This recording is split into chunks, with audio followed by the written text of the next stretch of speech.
সুপ্রিয় দর্শক, শুরু হচ্ছে সিনোরা আমি এখন কি করব। আর আজকে অনেক দিন পরে দেখা আমাদের সাথে, তো বেশ মাঝখানে একটা ফাঁকা ছিল, কয়েকদিন প্রোগ্রাম হয়নি আমাদের ঈদের জন্য। তো আজকে আমরা আবার মিলিত হচ্ছি। আর আজকের অনুষ্ঠানের বিষয়বস্তু হচ্ছে যে বিয়ের পর দাম্পত্য সম্পর্কে যখন অশান্তি দেখা দেয়, তখন কাছের মানুষরা শুধু বলতে থাকেন যে সন্তান নিয়ে নাও তাড়াতাড়ি, তাহলে সমস্যাটা মিটে যাবে। এটা যখন আমাদেরকে বারবার করে মনে করিয়ে দেওয়া হয় যে সন্তান নিলে সমস্যার সমাধান হবে বা অশান্তি দূর হবে, অনেক সময় অনেকে কনভিন্সড হয়, অনেকে মনে করে যে হ্যাঁ, মানে মেবি এটাই হয়তো একটা উপায় আমাদের অশান্তি কমানোর পেছনে, কমানোর জন্য।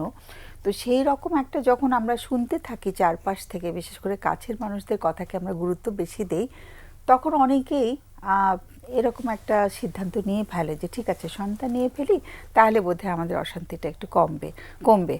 কিন্তু সেটাকে আসলেই সমাধান দেয় কি না, সেটা একটা খুবই ভালো প্রশ্ন, বা সেটা খুবই গুরুত্বপূর্ণ একটা প্রশ্ন।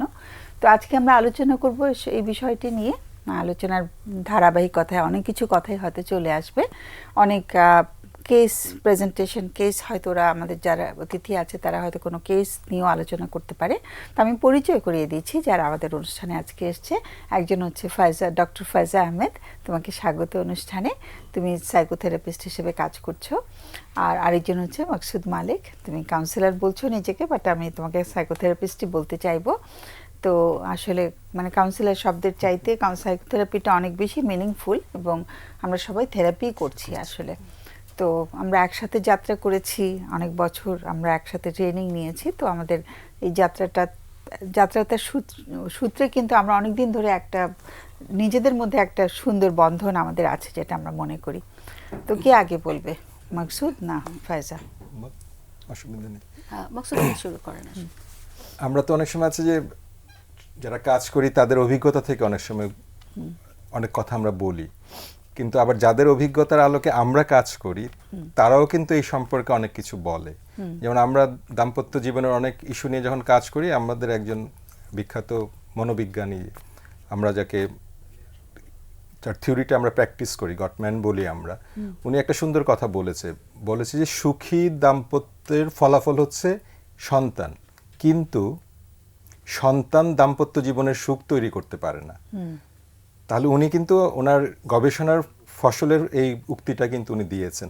তার মানে আমাদের আজকে যে টপিকস আছে সেটাকে যদি বিবেচনা করি, তাহলে ওনার এই সত্যটা বিবেচনা করলে ওইটা কিন্তু একদম না, মানে কোনোভাবেই সেটা প্রযোজ্য না যে আমাদের দাম্পত্য জীবনের কলহ দূর হয়ে যাবে একটা সন্তান নিলে, সেটা হবে না।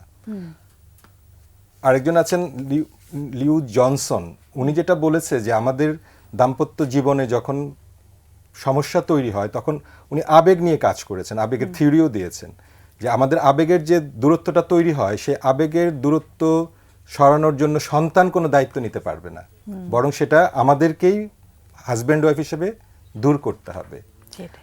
আরেকটা হচ্ছে আমাদের চ্যাপম্যান, উনিও কিন্তু এই ম্যারেজ কাউন্সিলিং নিয়ে কাজ করেছেন। উনি বলছেন যে দাম্পত্য জীবনের উন্নয়ন বা ভালো রাখা একটা এফোর্ট বা দীর্ঘমেয়াদী একটা আমাদের কাজ করতে হয়, প্রচেষ্টা রাখতে হয়। এই প্রচেষ্টার যদি ব্যত্যয় ঘটে, সেখানে কোনোভাবেই সন্তান সেটাকে রিপ্লেস করতে পারবে না। তাহলে ওনারা কিন্তু অনেক দিনের গবেষণা, ওনাদের চর্চা থেকে এই কথাগুলো বলেছে।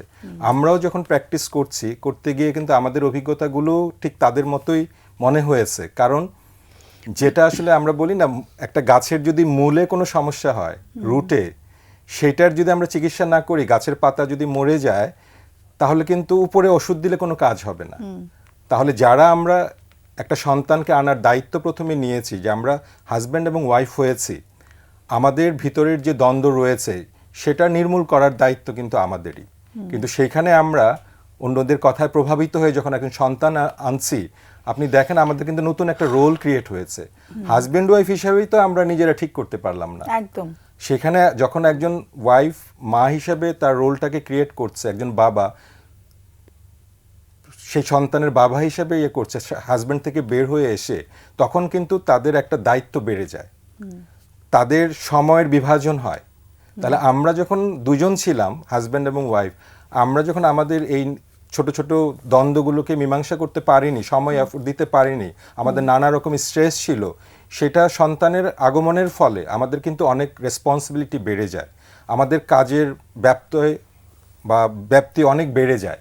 ফলে আমরা দেখা গেছে সেইটাতে দিতে গিয়ে এইটাও কিন্তু গভর্নমেন্ট বলেছেন যে দাম্পত্য জীবনের সমস্যা নিয়ে যদি সন্তান নেওয়া হয় তাহলে প্রবলেম আরও বাড়ে, সেটাই। এবং সেখানে আবেগ এবং আমাদের যেটা মানে আমরা সেক্সুয়াল ইন্টিমেসি বলি, এই দুটারই আরও বরং গ্যাপ তৈরি হয়। হ্যাঁ, আমরা আরেকটু আসবো মাকসুদ, তুমি খুব সুন্দরভাবে বর্ণনা করছো।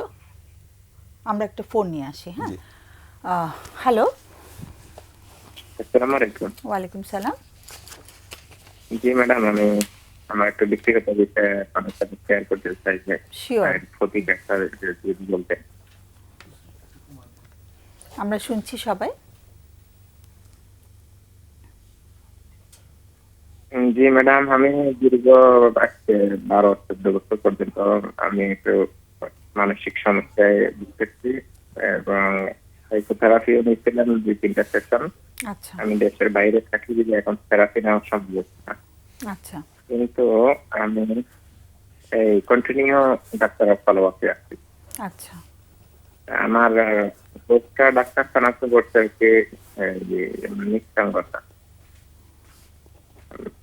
বা এটাকে ডিপ্রেশন বলা হয় আর কি। ডিপ্রেশন ডাক্তার বলতেছে। ডিপ্রেশন হচ্ছে। আচ্ছা। হুম।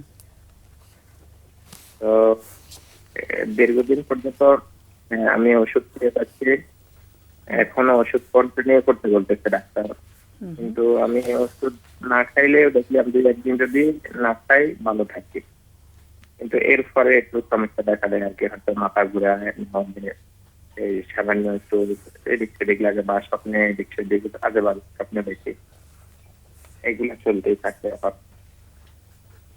তো এখন আমার একটা প্রশ্ন হলো, এই আমি কিভাবে এটা থেকে মুক্তি পেতে পারি?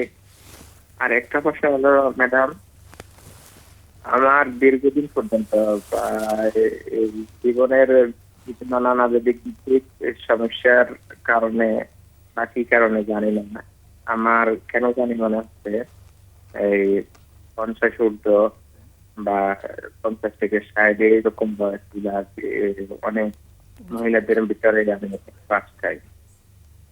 তো আমার মনটা খুবই ছটফট, বা কি কারণে এরকম হচ্ছে, আমি এটা থেকে একটু প্রতিকার কিভাবে পেতে পারি, বা এটা কি আমার মানসিক রোগের সাথে সামঞ্জস্যতা আছে, এটার কোনো আমি এটা কি জানতে চাই, বা প্রতিকারটা যদি একটু বলতে চাই। কত বছর ধরে এই ডিপ্রেশনটা চলছে? এই ডিপ্রেশনের বয়সটা প্রায় 12 বছর হয়ে গেছে। আচ্ছা, আর এখন বয়স কত চলছে? আপনার আমার বয়স বয়স কত? এখানে 40 40 প্লাস চলছে। আর জি, জি। পরিবারে কে কে আছেন? মানে কি দেশে আছেন পরিবারের লোকজন? পরিবারে আমার স্ত্রী সন্তান আছে। ওরা 2 কি দেশে সন্তান, থাকেন? স্ত্রী আছে। সঙ্গে আছেন না দেশে আছেন ওরা? না, দেশে আছে ওনারা। আচ্ছা, কে কে কয়জন আছেন? সন্তান কজন? সন্তান 2 জন। বড় কত বয়স ওদের? এই বড় সন্তানের বয়স 11, আর ছোট সন্তানের বয়স 1 ছোট সন্তানের বয়স বছর। 1 বছর। আচ্ছা, জি, তাহলে সাম্প্রতিক সময় দেশে দেশে আসা হয়েছে, তাই তো? দেশে আসা হয়েছে 8 মাস হয়েছে। 8 আবার মাস। আসার আচ্ছা, পরে ওকে। তো বা ছোট সন্তানকে রেখে যেতে হলো, মানে মাত্র বেশি দিন বয়স না, তা মানে মনটা কি ভালো থাকে ওখানে? একা একা থাকাটা কেমন? একা একা থাকাটা এখন অভ্যস্ত হয়ে গেছে, কিন্তু প্রথম অবস্থায় আমার স্ত্রী বলতে গেলে অনেক কিছু হয়েছে আসলে, যেগুলো বাংলা করা হয়েছে। আমি বিদেশে আসাটাও একটা মতের বাইরে হয়েছে। আচ্ছা। আসার পরে আমার মা বাবা দুজনে মারা গেছেন। ওহো। এখানে আসার পরে নিজের মালিকও ভালো পাই নাই, অনেক কিছু হয়েছে। আমি মাসুদ স্যারের কাছে সেশন নিয়েছিলাম, 2টা সেশন নিয়েছি, কিন্তু ছুটির কারণে আর নেওয়া হয়নি আর কি। আচ্ছা আমি আচ্ছা, চলে আসছি। ওকে। এখন মূলত ম্যাডাম আমি একটু দেখছি এখন আপনাদের কাছে ওই আমার এই ওষুধটা কন্টিনিউ না করে থেরাপি নিলে কি আমার ওষুধটা ভালো হবে নাকি, এটা নিয়ে একটু দ্বিধাগ্রস্ত। আর দ্বিতীয় সবচেয়ে বিগ আমার এখন হলো সমস্যা হলো ম্যাডাম, আমি এই যে বেশিরভাগই মনে হচ্ছে যেন আমি আমার পারিবারিক জীবনে সুখী যেতে পারতেছি না।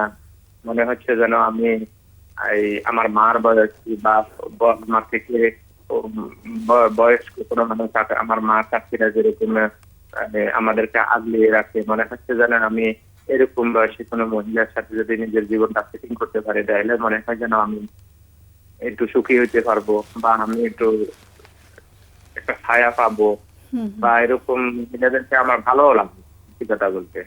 সেটাই। এই বিষয়গুলা কেন হচ্ছে, বা আমি এখান থেকে কিভাবে প্রতিকার করতে পারি ম্যাডাম? স্ত্রীর সাথে কি একটু দূরত্ব আছে মনে হচ্ছে? জি স্যার। স্ত্রীর সঙ্গে একটু সম্পর্কের দূরত্ব আছে? না, স্ত্রীর সঙ্গে আসলে সম্পর্ক দূরত্ব নাই, আবার কিন্তু ওই একদম যে খুব বেশি হ্যাপি দাম্পত্য জীবন আমি বিয়ের পরে ওর সাথে কেমন জানি আমার একটা শুট করে নাই, ম্যাচিং হয় না, যে দাম্পত্য জীবনে যে মানুষ একজনের প্রতি একজন স্ত্রীর প্রতি স্বামীর যেরকম একটা উদ্ধার করে দেওয়া, ওইরকমই আমি কেন জানি দিতে পারি না। ও কেন জানি আমার কিছু নিতে পারতেছে না, আমার কাছে তাকেও মনে হয় যেন কোন জানি দেখি। আমি বহুত চেষ্টা করতে কিন্তু হয়ে উঠছে। মানে কোথায় গ্যাপটা, কিভাবে, মানে গ্যাপটা কি বোঝা গেছে? বেশ অনেক দিন তো হয়ে গেল বিয়ের, কিন্তু কোথায় গ্যাপটা হচ্ছে? গ্যাপটাই বুঝতে পারতেছি না। ওর দিক থেকে ও বলতেছে ও দেখতেছে ও রাইট আছে, আমি বুঝতে পারতেছি ও এই স্বামীর থেকে যেরকম একটা আদর ভালোবাসা যা একজন স্বামী স্ত্রীর যেরকম নির্বন্ধন হওয়া দরকার, ওই দিক থেকে ও, আমি নিজেই বুঝতে পারি আমার থেকে ও একটু কম থাকছে। আচ্ছা। বা স্ত্রীরা এবং স্বামীর থেকে আদায় করে নিতে পারে, ওগুলাও মনে হয় যেন তার একটু কমতি আছে, এরকমও কিছু মনে হয় কমতি আছে। উম, কমতি আছে মনে হয়। জি জি, মনে হচ্ছে যেন ও নিতে পারতেছে না আমার থেকে। নিতে পারছে না? জি। কোনো কি উদাহরণ দেওয়া যায় যে এরকম নিতে পারছে না, এরকম উদাহরণ কিছু দেওয়া যায় যে আমার মনে হচ্ছে ও আমার কাছে চাইলে পারতো কিন্তু চাইছে না, এরকম একটা উদাহরণ, কোন একটা বিশেষ কোন একটা ঘটনার কথা কি আমরা শুনতে পারি? বিশেষ কোনো ঘটনা, যেমন কি ও নিজেকে প্রকাশ করতে পারে না, একদম যে উজাড় করে দেওয়া, নিজেকে একটু প্রকাশ করা, মেলে ধরা সব বিষয়ে।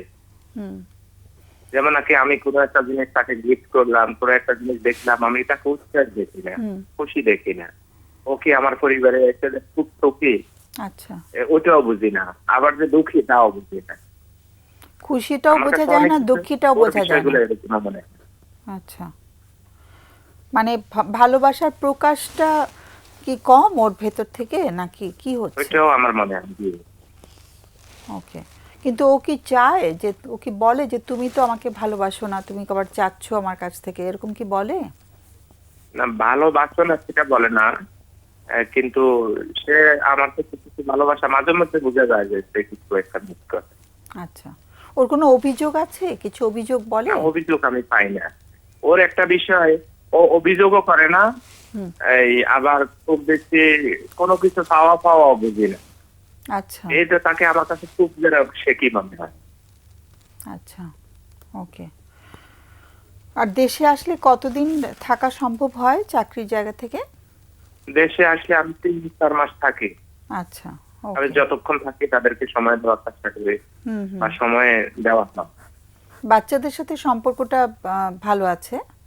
জি জি, খুব ভালো। আচ্ছা, ওকে। তাহলে প্রশ্নটা হচ্ছে যে মানে প্রশ্নটা ছিল যে ডিপ্রেশন থেকে কিভাবে বেরিয়ে আসবো।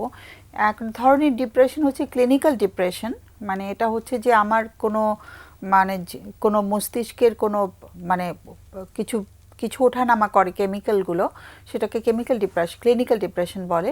আরেকটা হচ্ছে যে আমার জীবনে কিছু ঘটনা আছে যেই ঘটনা আমাকে ডিপ্রেশনের মধ্যে ফেলে দেয়। এটা কি ক্লিনিক্যাল ডিপ্রেশন নাকি জীবনের ঘটনা থেকে ডিপ্রেশন হচ্ছে?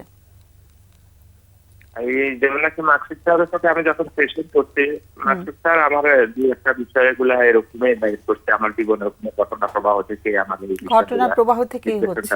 আচ্ছা আচ্ছা, কিন্তু আমি দেখতেছি আমি নিজেকে ওই সব বিষয় থেকে আমি কন্ট্রোল করতে পারতেছি, কিন্তু যখন মেডিসিন ছাড়া মনে হচ্ছে যেন চলে না, আমি মেডিসিন থেকে বের হয়ে আসতে। ও মেডিসিন থেকে বের হয়ে আসতে চাচ্ছেন। ওকে, একটু লাইনে থাকতে হবে, আমাদের অতিথিদের কোনো প্রশ্ন থাকতে পারে। হ্যাঁ, কোনো প্রশ্ন জি। থাকলে করো। আপনি কতদিন যাবত দেশের বাইরে আছেন? আমি দেশের বাইরে আজ 15 বছর স্যার। 15 বছর। আপনার স্ত্রীর কিন্তু সাথে কি এখন আবার ছুটিতে আসার পরে এখন 8 মাস। আচ্ছা, আপনার স্ত্রীর সাথে কি প্রথম দিকে আপনার যোগাযোগটা একটু ভালো ছিল, মানে এখন যে পরিস্থিতি তার তুলনায়? এই প্রথম থেকে যেভাবে হয়ে আসছে ওই রকমই আচ্ছা, আপনি এখন একটা বিষয় পর্যন্ত ওই রকমই। আপনি একটা বিষয় বলছিলেন যে মায়ের মতো যদি কেউ আমাকে আগলে রাখতো। আপনার মায়ের মৃত্যুর কথাও বলছিলেন আপনি, যখন আপনি দেশের বাইরে আছেন সেই সময়। তো আপনার স্ত্রীর সাথে আমি জানতে চাচ্ছি, মানে একটু ক্লিয়ার হওয়ার জন্য, যে শুরু থেকেই কি আপনার স্ত্রীর মধ্যে আপনি আপনার মায়ের ছায়া বা এরকম কোনো কিছু খুঁজেছিলেন, বা মনে হতো যে এই মানুষটা আমার মায়ের মতো হলে ভালো হতো?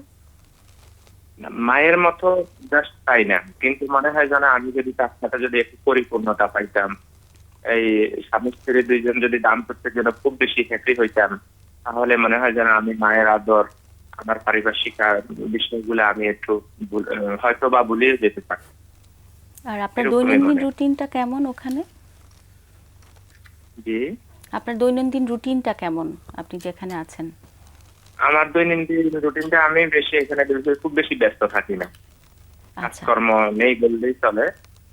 এই শুধু নিজের রুটিন রুটিন ওয়ার্ক যেটা। জি জি। কিন্তু অবসর কর্মব্যয় সময়টাতে ব্যস্ততা নাই। অবসর সময়টাতে কি করেন সাধারণত?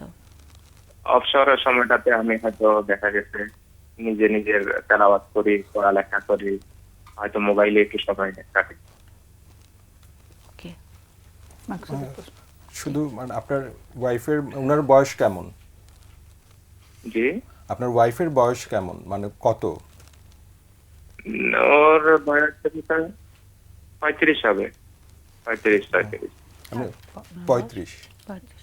যার যে ফোন করেছে ওর ওনার বয়স 40। না, ওনার হলো 40 plus। 40। হ্যাঁ, আর বেশি তফাৎ না। না, আর কিন্তু জি, ওকে।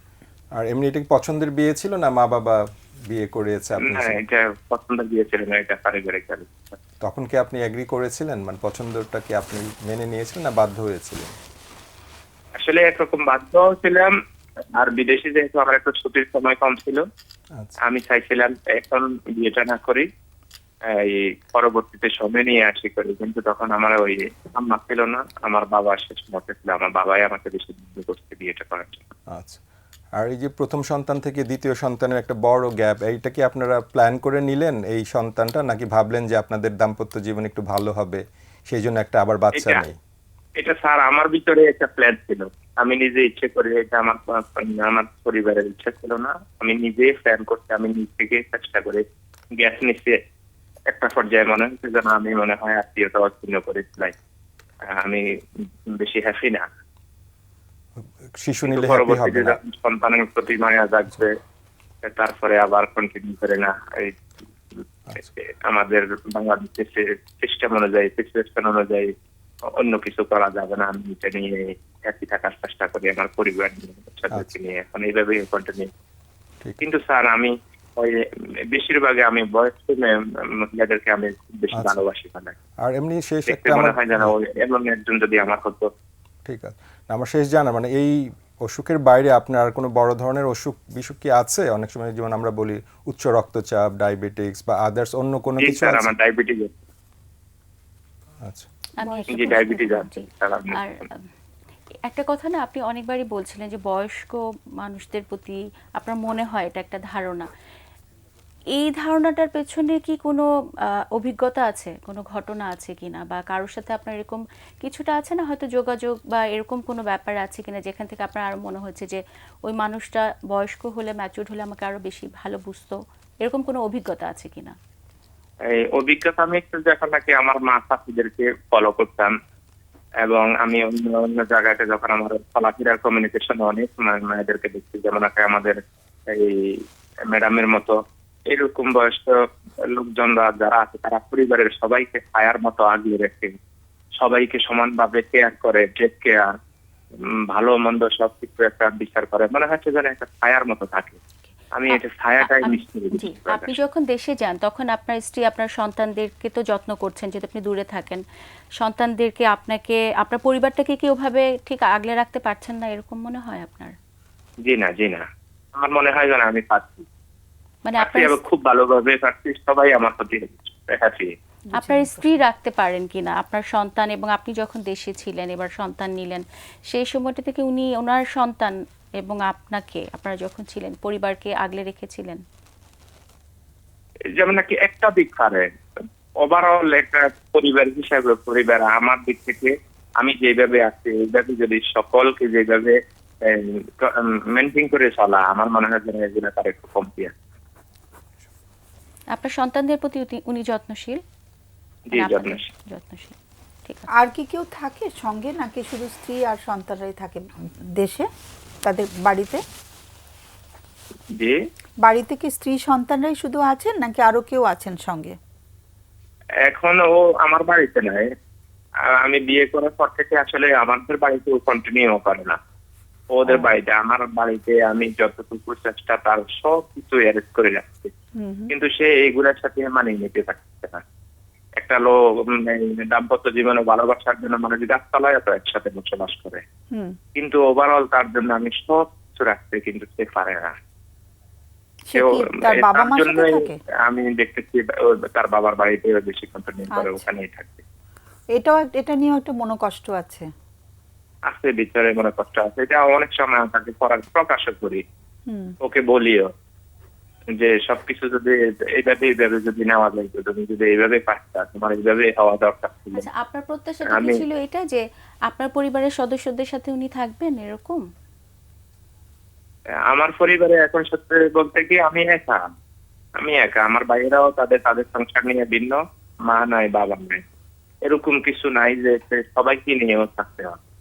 কিন্তু হ্যাঁ, আমি দেখতেছি যেমন নাকি আমার পরিবার পরিজন আত্মীয় স্বজন সবাইকে নিয়ে কেন জানে সে কাছে আসলে পারে, কিন্তু ওভারঅল যে একটা কন্টিনিউ করা, সবার সাথে সুবিধা অসুবিধা টেক কেয়ার করা, এগুলা সে পারে না।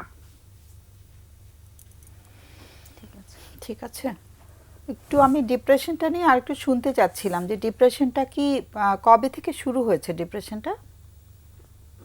এই ডিপ্রেশনটা আমি আমি নিজে যে ডিপ্রেশনে বুঝি ম্যাডাম, আমি এটা বুঝতে 3.5 বছর লাগছে।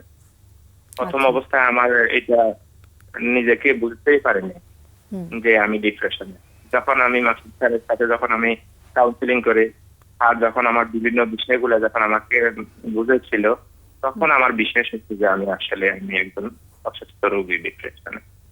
এর আগে ডাক্তার যে আমাকে ওষুধ দিতে বা কিছু, আমাদের দেশে বিশেষ করে ডাক্তাররা যে ওষুধ গুলা দেয়, দেওয়ার সময় ওরা রোগ শনাক্ত করে না, ওষুধ লিখে দেয়, এই ওষুধ আপনি খান, খাইলে ভালো থাকবেন বা ভালো আছে। আচ্ছা। যখন দেখছি ভালো আছে, ইনশাআল্লাহ অনেক কন্টিনিউ ভালো করছি, আমাদের কাছে এমনিতে মনে হয় আমি ডিপ্রেশনে দেখুন আমি ভালো আছি, তখন 2-1 বার আমি ওষুধটা ছেড়ে দিছিলাম, আচ্ছা, খুব ভালো আছে, তখন দেখছি ওষুধটা আবার অন্যরকম ভাবেই আছে। কিরকম হয় মানে ডিপ্রেশনটা আসলে বোঝা যায় কেমন করে যে আমি ডিপ্রেশনের মধ্যে আবার ঢুকে গেছি? আমি কিন্তু এমনি মনের দিক থেকে বুঝি না, মনের আচ্ছা। চিন্তা এগুলা বুঝি না, আমার শারীরিক ভাবে বিভিন্ন প্রতিক্রিয়া দেখা দেয়। কিরকম? যেমন নাকি আমি হাঁটতে পারি না, বসতে পারি না, ঘুম ঠিক মতো হয় না, বা ঘুমাইলে হঠাৎ করে 1 ঘন্টা 1.5 ঘন্টা পরে ঘুমটা ভেঙে যায়, আচ্ছা। খুব বাজে কিছু স্বপ্নে দেখি, আচ্ছা। এরপরে মাথা ঘুরায়, শরীর জ্বালা পোড়া করে, একটু সুইয়ের মতো শরীরের ভিতরে ঢুকায়, নানা রকম প্রতিক্রিয়া দেখা দেয়। স্বপ্নগুলো কি ভয়ের? ভয়ের, জি ভীতিকর স্বপ্ন? জি বিজয়। শৈশবটা কেমন ছিল? আমার শৈশবটা আসলে আমার খুবই আনন্দঘন মুক্ত ছিল, আমার শৈশবটা খুব ভালো ছিল। হুম। এই আমি ভালো অবস্থাতে ছিলাম, পরিবারে সবার ছোট, সবাই আদর করতো, বা আমি পড়ালেখা করছি যেখানে সবাঙ্গিনাতে আমি খুব হ্যাপি ছিলাম। আচ্ছা, বাবা মার মধ্যে বন্ধুত্বটা কেমন ছিল? জি ভালো ছিল, সুন্দর ছিল সম্পর্কটা?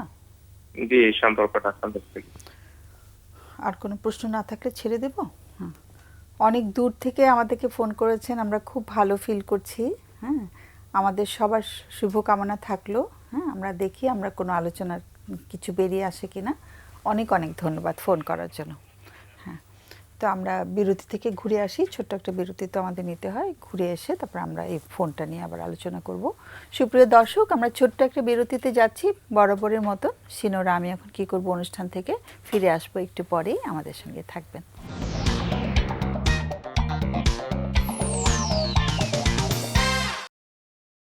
সুপ্রিয় দর্শক, আমরা ফিরে এলাম বিরতির পর। আমরা শুরু করেছিলাম যে বিষয়বস্তু নিয়ে আজকের অনুষ্ঠান, সেটা ছিল যে দাম্পত্য জীবনে বিয়ের পর যদি কোনো অসুবিধা হয়, অশান্তি হয়, তখন কাছের মানুষরা খুব উপদেশ দিতে থাকেন যে তাড়াতাড়ি করে সন্তান নিয়ে আসো, তাহলে অশান্তি কমে যাবে। তো সেটা নিয়ে আমরা খুব একটা আলোচনা করতে পারিনি। আমাদের একজন দর্শক বন্ধু কল করেছিলেন দেশের বাইরে থেকে, আমরা তার সমস্যাটা শুনেছি কিন্তু আলোচনা করার সুযোগ হয়নি। আমরা যতটুকু সময় ছিল বিরতির আগে আমরা ওটার সময়টা কাজে লাগাতে চেয়েছি, যতটুকু পেরেছি তার কাছ থেকে শোনার চেষ্টা করেছি যে কি কারণে তার ডিপ্রেশনটা হচ্ছে। উনি বলছেন ওনার ডিপ্রেশনে ভুগছেন উনি। তো আমি আমার অতিথিদের কাছে যাচ্ছি, ওরা যা বুঝতে পেরেছে শুনে সেখান থেকে ওদের যা বলার আছে ওরা বললে ভালো হয়। আমরা আশা করছি দর্শক আমাদের সঙ্গে আছেন। ফায়জা। জি ম্যাডাম, এখানে উনি যেভাবে করে বর্ণনা করছিলেন তাতে যেটা মনে হলো যে এখানে দুটো বিষয় আছে।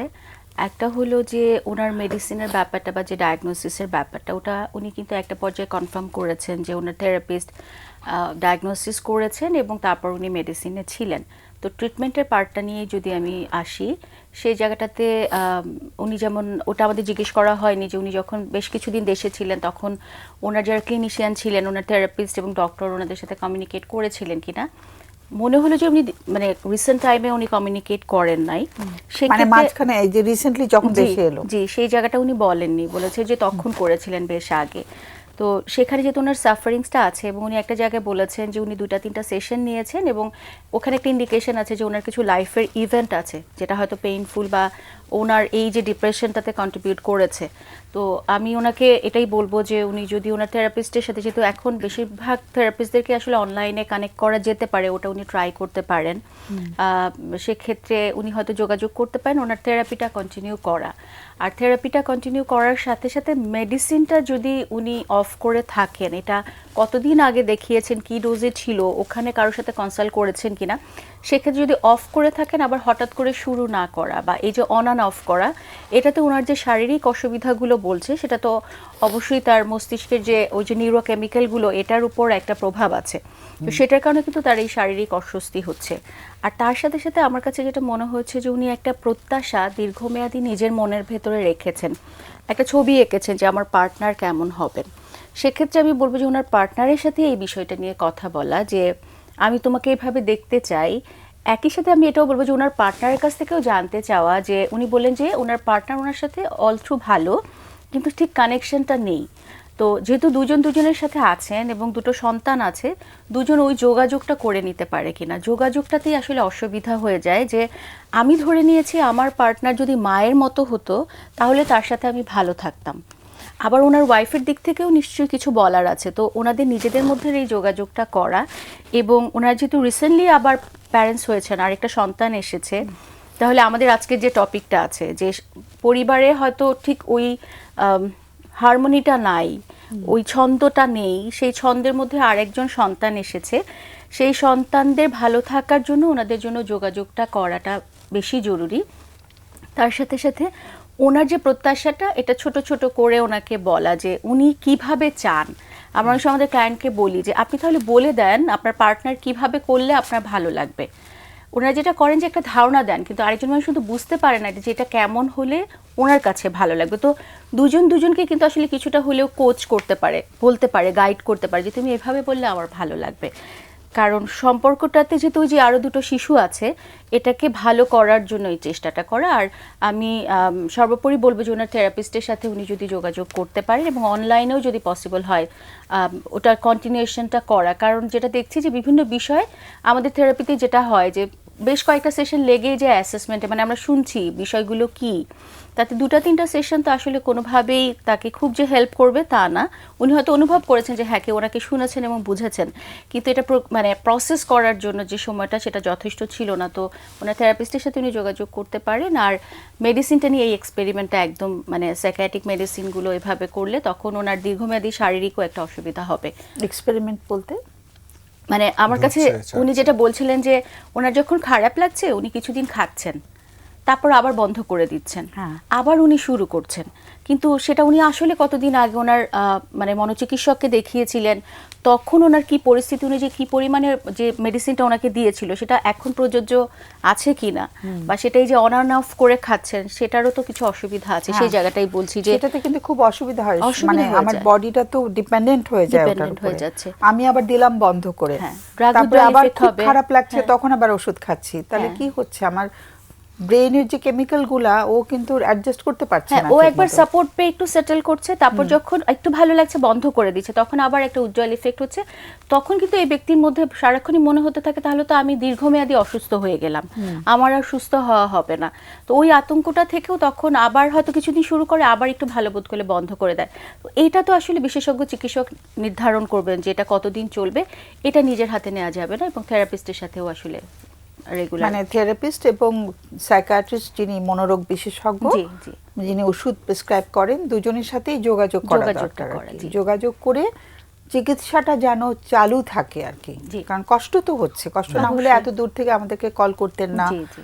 উনি জানতে চাইতেন না, নিশ্চয়ই খুব পেইনের মধ্যে খুব আছেন। কষ্টের মধ্যে আছেন। তারপরে পরিবারের সাথেও হয়তো সম্পর্কটা যেভাবে উনি আশা করেন সেভাবে সেভাবে হচ্ছে পাচ্ছেন না, না। এবং খুবই একাকিত্ব ভুগছে। বলছে যে হ্যাঁ। আমার কাজের সময় কম, একদম আমার কাছে যেটা মনে হয় যে উনি একদম বাইরেও যাচ্ছে না। এক্ষেত্রে আমি এটা পরামর্শ দিব যে একটু ডে লাইটে যাওয়া, শারীরিক পরিশ্রমের কাজ করা, বা মানে কিছু ব্যায়াম সোশ্যাল করা, এনগেজমেন্ট, দৌড়াতে পারে, দৌড়ানো। হাঁটতে পারে, কিছু সোশ্যাল এনগেজমেন্টও করতে পারে। কারণ বাইরের দেশগুলোতে আছে না যে কিছু বাঙালি কমিউনিটি থাকে, তাদের সাথে এরকম কিছু কাজের মধ্যেও যদি উনি এনগেজ হন, কারণ সারাদিনই বসে যেটা হয় ডিপ্রেশন থাকলে যে ওই চিন্তাগুলোই, নেতিবাচক চিন্তাগুলো বারবার আসতে থাকে। তো ওই ঘরটার মাঝে যাচ্ছেন, উনি বলছেন যে কোরআন তিলাওয়াত করছি, কিছুটা সময় হয়তো নিজের মতো থাকছে, তারপর কিন্তু এই জিনিসগুলোই চিন্তা করছে। তো কষ্টের চিন্তা বারবার করে তো কষ্টটাই আরো আসলে বেড়ে যাচ্ছে। তো কিছুটা ওনার আমরা যেটা বলি যে সেলফ ডিসএনগেজমেন্ট, তো কিছুটা নিজেকে অন্য জায়গায়, এখান থেকে ডিসএনগেজ করে অন্য জায়গায় এনগেজ করা।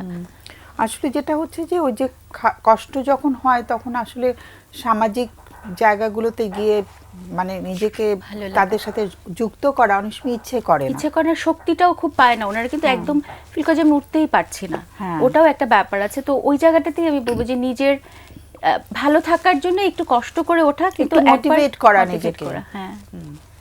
মানে সোশ্যাল ইয়েটা কিন্তু আমাদেরকে অনেক ভালো রাখে, তাই না? মানে হয়তো অনেক সময় একটু কটু কথাও কেউ বলে দিল, ওইটাও কিন্তু আমরা ওটা নিয়ে যে নাড়াচাড়া করছি, ওটাও কিন্তু ওটা brain process একটু করাটাও ব্যস্ত pain এর থাকছে। চিন্তাটা থেকে হ্যাঁ, দূরে রাখে। সেটাই। জি, জি। সরি মাকসুদা, ঠিক বল। আছে। এই কথাগুলোই হয়তোবা উনি মানে থেরাপিস্টের সেশনগুলোতে আরো অনেক বেশি স্ট্রাকচার হতে পারবেন, যে ওনার আসলে এই মুহূর্তে কোন জিনিসগুলো করে। আমরা অনেক সময় প্রায়োরিটি সেট করতে পারি না। যেমন উনি যেটা বলছে ওনার ডিপ্রেশন, কিন্তু সারাক্ষণ ফোকাস করেছে ওয়াইফের ইস্যুটাকে। মানে ওয়াইফের ইস্যুটা একমাত্র কিন্তু না, হয়তো বা প্রায়োরিটি সেট করলে দেখা যাবে যে হ্যাঁ ওয়াইফের এই জিনিসটা কন্ট্রিবিউট করছে, কিন্তু ওনার যদি ক্লিনিক্যাল ইস্যু থেকে থাকে তাহলে সেটার জন্য তো আসলে ট্রিটমেন্ট প্রসেসটা অনেক ইম্পর্টেন্ট। আরেকটা বিষয় হচ্ছে আমরা অনেক সময় এগুলো হয়তো বা ওইভাবে খেয়াল করি না। উনি যেমন বলেছে ওনার ডায়াবেটিক্স আছে এবং অনেক দিন ধরেই আছে, কিন্তু কোনো আবার এই ধরনের বিষয়গুলো আমাদের এই ডিপ্রেশনকে আরো গ্রো করে যদি আমি প্রপারলি ওইটা ট্রিটমেন্ট না করি। এটা একটা বিষয় রয়েছে। ওনার এইজও কিন্তু একটা ফ্যাক্টর। উনি 40-এর ঘরে গিয়ে পৌঁছেছেন, এবং আমাদের 40-45-এর মধ্যে পুরুষ হিসেবে আমাদের মিড লাইফ ক্রাইসিসও আমরা বলি, তখন কিন্তু শরীর অনেক কিছু সাপোর্ট করে না। তারপর যেটা বলছে একটা হচ্ছে সম্পর্কের উন্নয়নের জন্য উনি যে চেষ্টাগুলো করা দরকার আপনারা বলেছেন সেটা যেমন জরুরি, নিজের ব্যক্তিগত শারীরিক মানসিক যত্ন নেওয়াটাও কিন্তু অনেক বেশি জরুরি। এই কারণে আমরা এটা বলি যে রোল ইনভেন্টরি বলি, যে আমি যদি 24টা ঘন্টা আমার ওয়াইফের সাথে আমি কেমন থাকবো এই জিনিসটা যদি আমি চিন্তা করতে থাকি, আমার ডিপ্রেশন যদি গ্রো করে, আমার কিন্তু আরও রোল আছে। যেমন উনি কিন্তু ফাদার, তাহলে আমার সন্তানের সাথে যদি আমি প্রতিদিন, এখন তো হোয়াটসঅ্যাপ আছে বা কোনো একটা আছে, আমি সেইখানে একটা সময় আমি এঙ্গেজ করতে, কারণ বলা হয়ে থাকে শিশুদের সাথে সময় কাটালে আমাদের অক্সিটোসিন নামে একটা হরমোন রিলিজ হয়, কিন্তু যেটা ডিপ্রেশনকে রিলিজ করতে বা ম্যানেজ করতে কিন্তু হেল্প করবে। কথার কথা ওয়াইফের সাথে ঠিক আছে আমরা ইন্টিমেসি তো অনেক ধরনের রয়েছে, এটা শুধু ফিজিক্যাল না, ওনার ভালো মন্দ প্রশংসার জায়গাগুলো রয়েছে, এইগুলো করা, কোন জিনিসগুলো ভালো আমাদের জানতে চাইতে হবে, যে ওনার ভালো লাগে আপনারা যেটা বলেছেন সেইভাবে তার সাথে ওনারও একটা কানেকশনের জায়গা তৈরি করতে পারে। সোশ্যাল অ্যাসপেক্টে যেমন বিষয়গুলো রয়েছে সেগুলোও রয়েছে। আমাদের বলা হয়েছে যে হরমোনাল চেঞ্জ যেমন একটা জিনিস আমাদের রোগগুলোকে গ্রো করে, আবার স্রষ্টা কিন্তু আমাদের হ্যাপিনেসের হরমোনও দিয়েছে। ফলে উনি ইচ্ছে করলে কিন্তু আমরা যেটাকে বলি থেরাপিস্টের সেশনের মাধ্যমে কিছু স্কিল ডেভেলপ করতে পারে, যে স্কিলগুলোকে উনি ওইখানে থেকে স্কিলগুলো দক্ষতা, যদি আমরা বলি যেমন আমরা বলি ব্রিদিং এক্সারসাইজ, মেডিটেশন বলি আমরা, সেই জিনিসগুলো মাইন্ডফুলনেস বলি আমরা, এই শব্দগত জায়গা থেকে এগুলোর অনেক ধরনের বিস্তার রয়েছে। ওনার মতো করে সেই জিনিসগুলো থেরাপিস্টের মাধ্যমে কানেক্ট করতে পারে। এবং এই যে উনি দূরে রয়েছে ওইখানে থেকেও কিন্তু হ্যাপিনেস হরমোনের চেঞ্জের যে জিনিসগুলো কিন্তু অনেক ধরনের ওয়ে আউট কিন্তু করা যায়। তার মানে একটা হচ্ছে যে আমি যেখানে চাচ্ছি আমার ওয়াইফের সাথে হাজব্যান্ড রোলটা ডিপ্রেশনের একটা কারণ, সেটাকে ম্যানেজ করতে গিয়ে আমার সাপোর্টিভ কিন্তু অনেক কিছু আমি ইচ্ছে করলে করতে পারি। তখন দেখা যাবে আমি ভিতর থেকে যখন আমি উদ্যমটা পাবো তখন এই ওনার চাওয়া পাওয়ার ব্যালেন্সটাও কিন্তু উনি করতে পারবেন। এখন একটা জিনিস আমি ফিক্সড হয়ে আছি যে আমার ওয়াইফ এইরকম হবে, কিন্তু আমাদের আসলে অনেক রোল প্লে করতে হয়। তাহলে সম্পর্কগত জায়গা থেকে যেমন এইটাকে বের করে আসার জন্য দুজনের একটা এফোর্ট দরকার হতে পারে। ব্যক্তি হিসাবে কিন্তু আমার ব্রেইন কেমিক্যাল চেঞ্জ কিন্তু অন্য কেউ করে দিবে না যদি না আমি অ্যাকশনে যাই আর কি। তো ওনার এই ম্যানেজমেন্টগুলো থেরাপিস্ট এবং সাইকিয়াট্রি মেডিসিনের এই সমন্বয়টা আমার কাছে মনে হয় যে করলে ভালো হয় আর কি ওনার জন্য, যেহেতু উনি দূরে আছেন। তো এটাকে যত শীঘ্রই করা যায় আর কি। আর পজিটিভ হচ্ছে যে উনি এতদিন পরও আবার কমিউনিকেট করেছে, ওনার কষ্টের কথাগুলো বলেছে, কারণ বললেও কিন্তু অনেক সময় আমরা বলি যে হিলিং হয়, তো উনি ওই শেয়ারিং এর জায়গাটা করলে দূর থেকে প্রফেশনাল হেল্পটা নিলে ওনার জন্য হয়তো বেটার হবে। এবং থেরাপিস্টের সঙ্গে যদি আবার যোগাযোগ করে, থেরাপিস্ট হয়তো সাইকিয়াট্রির হেল্পটাও আবার connect নেবার করে কথা দিতে বলবে, পারবে। তাহলে কানেক্ট করে ওইটাও যদি একটু মনিটরিং এর মধ্যে রাখা হয় যে তাহলে- তার যখন মানে এই যে ডিপ্রেশনের ওষুধটা ছেড়ে দিলে আবার তো ডিপ্রেশনটা আরো বাড়ছে, তো সেটা নিজে থেকে যে ছাড়া যাবে না, ডাক্তারের পরামর্শ অনুযায়ী করতে হবে। তো সেই জায়গাটাও আমার মনে হয় যে খেয়াল করা দরকার আর আর কি। যে একটু যদি কন্টিনিউ করে এমনও হয় যে আমরা বলি যে থেরাপিস্টরা অনেক সময় তাদের মতামত চেয়ে, ওনার ওয়াইফও কিন্তু থেরাপিস্টের কাছে যেতে পারে, ওনারা যৌথভাবে, যে উনি যে আমাদেরকে কথা বলছে ওয়াইফ হয়তো বেশ সব কিছু ওইভাবে বুঝতে নাও পারে। ফলে একজন প্রফেশনালের কাছে কিন্তু অনেক সময় বলে যে ঠিক আছে হাজব্যান্ড ওয়াইফ একদিন আসেন আপনারা, যেটা একদম ওনার যে কোনো প্রবলেম থেরাপি নিতে হবে সেরকম না, কিন্তু আসলেও কিন্তু উনিও এই জিনিসটাকে বুঝতে পারবে এবং একসময় প্রফেশনাল হেল্প হিসেবে হাজব্যান্ড ওয়াইফও কিন্তু যৌথভাবেও ওখানে ইন করতে পারতে পারে একটা সময়। ফলে সেটা অবশ্য আমি একটু অন্যভাবে চিন্তা করি যে হাজবেন্ড ওয়াইফ একদিন আসেন, এভাবে না করে ওটাকে একটু ইনফর্মাল হয়ে যায়। মানে সাধারণত কাপল থেরাপিতে যিনি স্ত্রী, যদি হাজবেন্ড একা আসেন, স্ত্রীর মতামতটা কিন্তু নিতে হবে। মানে থেরাপিস্টেরও নিতে হবে। থেরাপিস্টের হাজবেন্ড বুঝিয়ে নিয়ে আসবে, এটা না করে মানে হোয়াট ইজ সাইকোথেরাপি, এটা যদি থেরাপিস্টের পক্ষ থেকে যায় এটা মানে প্রফেশনালি ভালো হয় আর কি, ভালো হবে। তাই না? ওইভাবে যে আমরা স্ট্রাকচার অনুযায়ী হাজব্যান্ড ওয়াইফকে ইনভলভ করতে হলে মানে দুইজনকেই যোগাযোগ করতে করতে হয় হবে। আলাদা করে, তাহলে হয় কি তারাও বুঝে আসেন পারে। যে কার কাছে যাচ্ছেন, কেন যাচ্ছেন, সাইকোথেরাপিটা কি জিনিস। জিনিস আছে। হ্যাঁ, তো সেই জায়গাটা আসলে পরিষ্কার হয়ে আসলে ওনাদের প্রত্যাশাটা পূরণ হবে। মানে প্রত্যাশাটা পূরণ হবে কিনা জানি না, কিন্তু প্রত্যাশাটা মানে বাস্তবসম্মত হবে আর কি। এবং দুজন তো টিম হয়ে একসাথে কাজ করার যে এটা মানসিকতাটা এটা শুরু থেকেই তৈরি হলো, যে আমরা দুজনেই আমরা দুজন প্রবলেম না, আমাদের ভেতরে যে অসুবিধাটা হচ্ছে এটা আমরা দুজন মিলে এটার উপর কাজ করছি, এবং আমরা চাই আমাদের সম্পর্কটা আরো উন্নয়ন হোক। জি। তাই না? অনেক সময় অনেকে বলে যে আমার স্ত্রী আপনাকে যোগাযোগ করবে না বা আমার স্বামী আপনাকে যোগাযোগ করবে না কারণ ওই ম্যারেজ নিয়ে ওর কোনো চিন্তা নাই, সেটা ও চায় না এই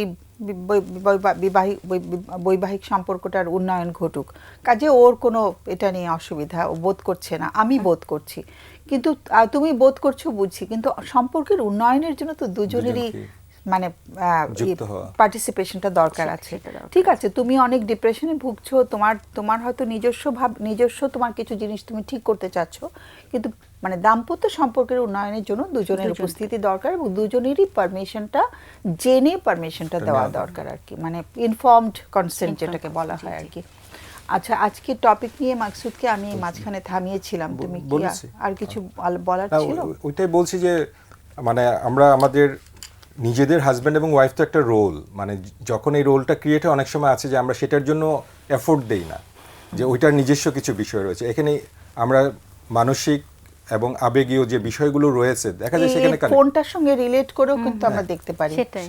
যে উনি যেমন বলেছে যে একটা বাচ্চার থেকে আরেকটা বাচ্চার ডিস্টেন্স কিন্তু 11 বছরের মতো, এবং ওনাকে যখন আমরা প্রশ্নটা আমি করলাম, উনি ওইভাবেই বলছে যে মনে হচ্ছে যে দাম্পত্য জীবনের এইখানে যদি আরেকটা বেবি আসে তখন হয়তো বা সেই জিনিসটা হবে, কিন্তু আসলে হচ্ছেটা কি, এখন ওই 1 বছরের বাচ্চাটাকে আমরা যদি মনোযোগ দিতে চাই তখন কিন্তু আমাদেরকে দিতে হবে মা এবং বাবা হিসাবে, যে আমাদের রোলটা হচ্ছে তার জন্য প্যারেন্ট। তাহলে আমাদের হাজব্যান্ড ওয়াইফের সেই জন্য তো এফোর্টটা আর থাকছে না, কারণ এর জন্য সময় দিতে হয়। অনেক সময় আমরা বলি যে এটা নিয়েও সমস্যা হয়ে যায়, বাচ্চা মানে আমাদের ঘুমের সমস্যা হতে পারে, কাজের পরিধির ব্যাপ্তটা তো আগের মতো সময় আছে কিন্তু আমাকে আবার এক্সট্রা এফোর্ট দিতে হবে।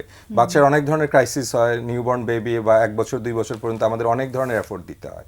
তাহলে এই ধরনের বিষয়গুলোকে সমাধান করার আগে আমাদের নিজস্ব যে গ্যাপগুলো তৈরি হচ্ছে, এটা ওনাদের তো দাম্পত্য জীবন অনেক দিনের, গ্যাপটা তো আসলে একদিনে তৈরি হয়নি।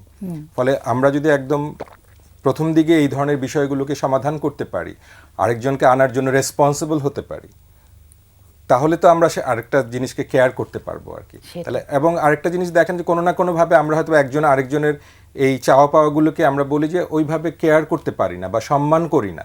দাম্পত্য জীবনের এইখান থেকেই কিন্তু জিনিসগুলো আসলে শুরু হয়, ভাঙনগুলো শুরু হয়। আবার আমাদের এই যেভাবে আমরা কথা বলছি, যে উনি আমাদের কথার মাধ্যমে হয়তো বের হয়ে যায় যে আমার মায়ের মতো বা মা ধরনের একজনের মতো, ওয়াইফ হতে বা এইটাকেই কষ্ট হিসাবে নিচ্ছে। তাহলে আমাদের খুব ছোট ছোট বিষয়ে কিন্তু খুব লম্বা লিস্ট হয় না, অল্প অল্প বিষয় থেকে গ্যাপগুলো কিন্তু বাড়তে থাকে।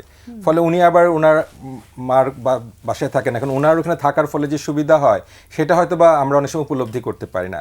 অ্যাজ এ মানে আমিও যদি একজন ম্যান ফিগার হিসেবে, ছেলে মানুষ হিসেবে ভাবি যে ও তো এখানে থাকলেই পারে, ও ওখানে কেন যায়, কিন্তু আমি তো দূরে আছি। ফলে উনার এই সুবিধা অসুবিধাগুলোকে অ্যাডজাস্ট কীভাবে করব।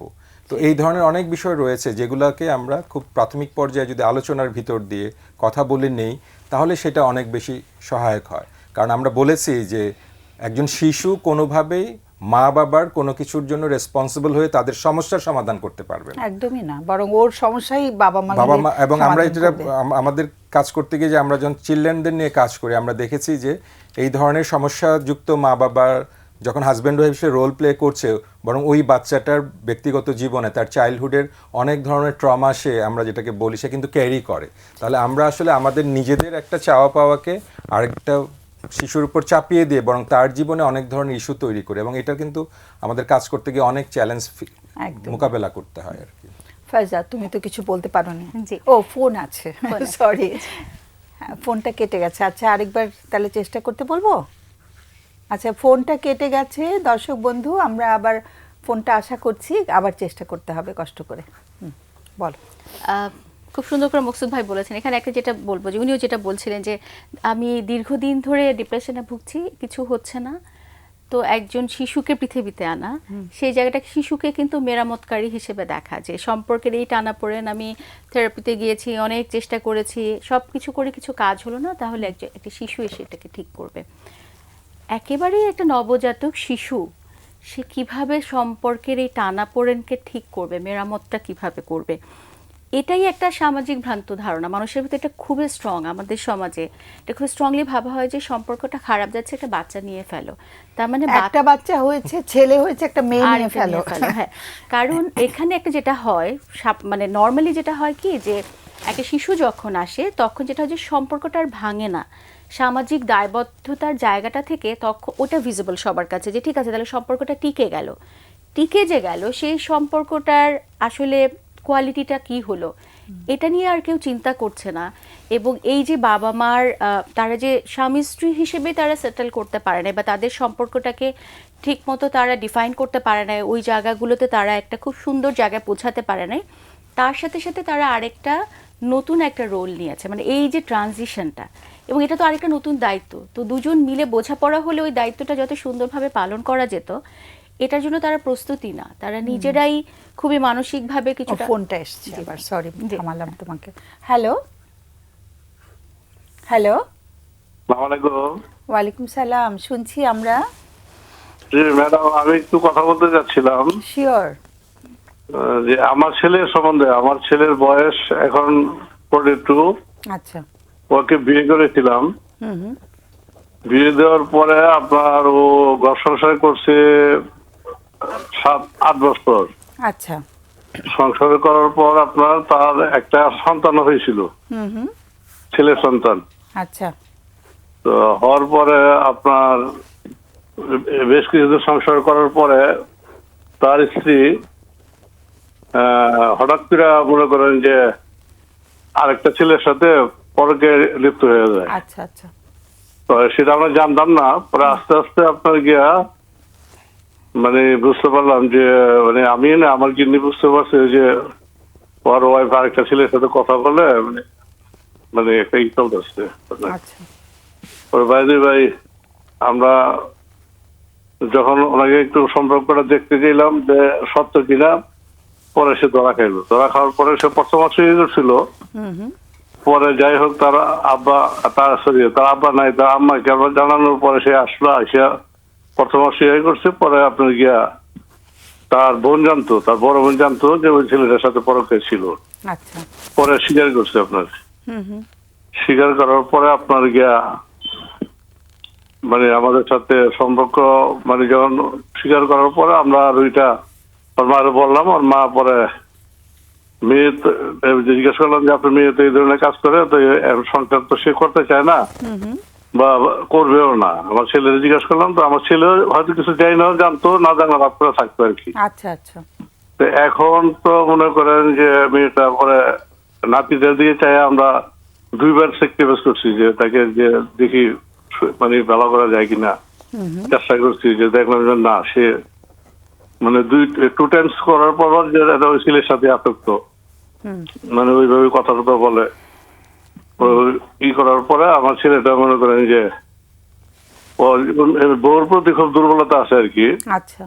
হ্যাঁ, থাকার পরে আপনার আমরা আরো বুঝাইলাম যে তুমি মেয়েকে নিয়ে তো সংসার করতে পারবে না, ও তো অন্যজনের সাথে দেখা যায় আসক্ত হয়ে গেছে, তো তুমি এখন কি করবা।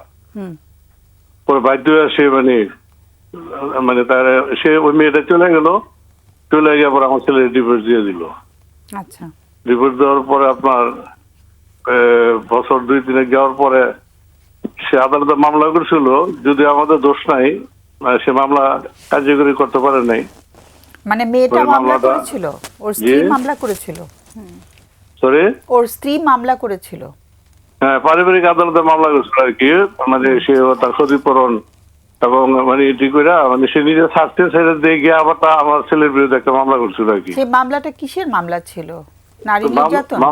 মামলা করে সে ক্ষতিপূরণ চাইছে যে ওই ছেলের ভরণ পোষণ এবং তার যে মানে যে মানে ওই যে 5 লাখ টাকা কাবিননামা ছিল, আচ্ছা সেই টাকাটা সে দাবি করছে আর কি।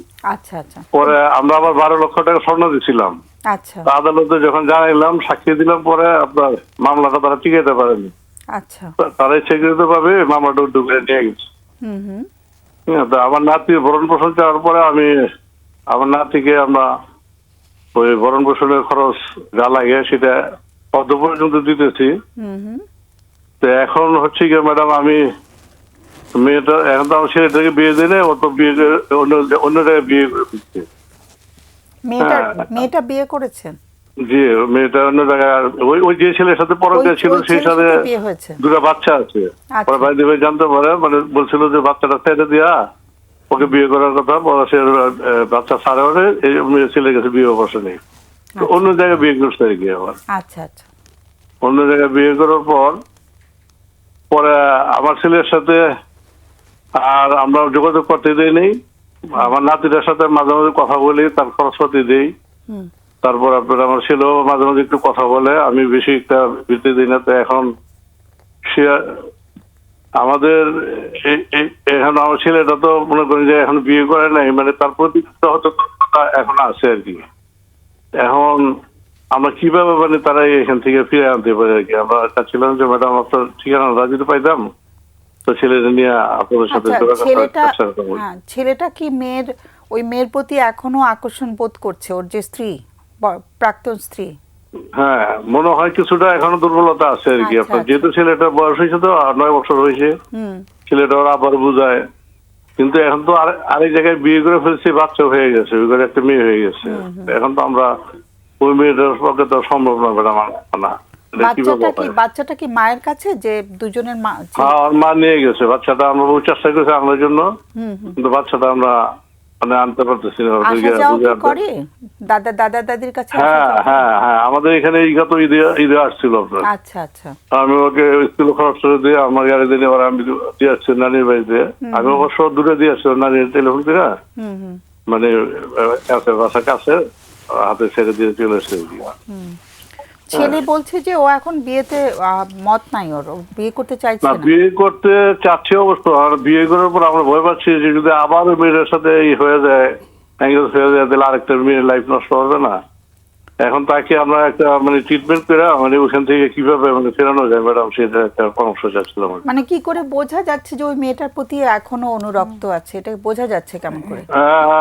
আবার আমি আম্মা বলে আর কি মাঝে মাঝে যে ওই টেলিফোনে নাকি একটু মানে হয়তো বেশি কথা বলে না, একদিন কথা বলতে মানে শুনছে, পরে বলছে কথা বললা কেন। সে বললো যে আমি ওই যে ছেলেকে টাকা পয়সা কিছু দিয়েছিলাম কি একটা কেনার জন্য, ওটা আমাদের পরামর্শ চেয়েছে, এই জন্য কথা বলছে। তুমি মিথ্যা কথা বলে কেন, ছেলেটা একটু অন্যরকম মন মানসিকতা হয়ে গেছে। চাকরি করতো আগে, এখন চাকরিও করতে চায় না, কাজও সে মন করতে পারে। ও ছেলে হ্যাঁ। এখন তাহলে কিছু কাজও করছে না? হ্যাঁ হ্যাঁ, চাকরি করতো আগে, একটা ব্যাংক হাউসের মানে মার্কেটিং ম্যানেজার ছিল। হুম।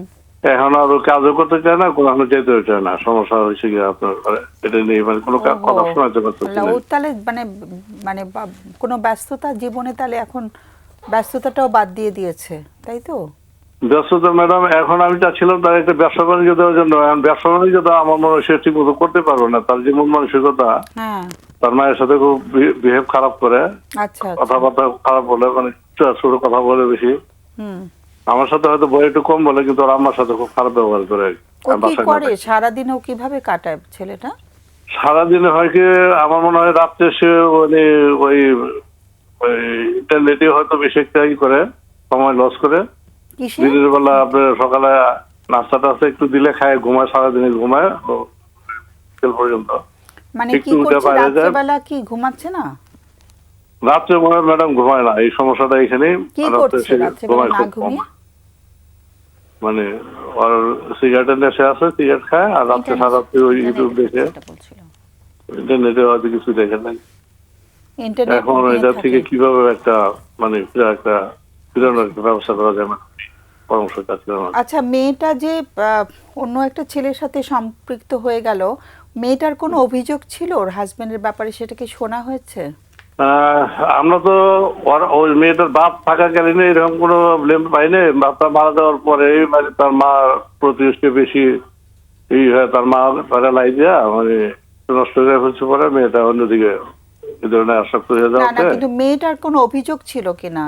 মেয়েটার অভিযোগ মানে কি, সে কয়েকটা ছেলের সাথে এই ধরনের তারা মানে না ছিল। না, তার মানে হাজবেন্ডের ব্যাপারে কোনো অভিযোগ ছিল কিনা? না, হাজবেন্ডের ব্যাপারে সে এমনি কিছুই বলে নাই।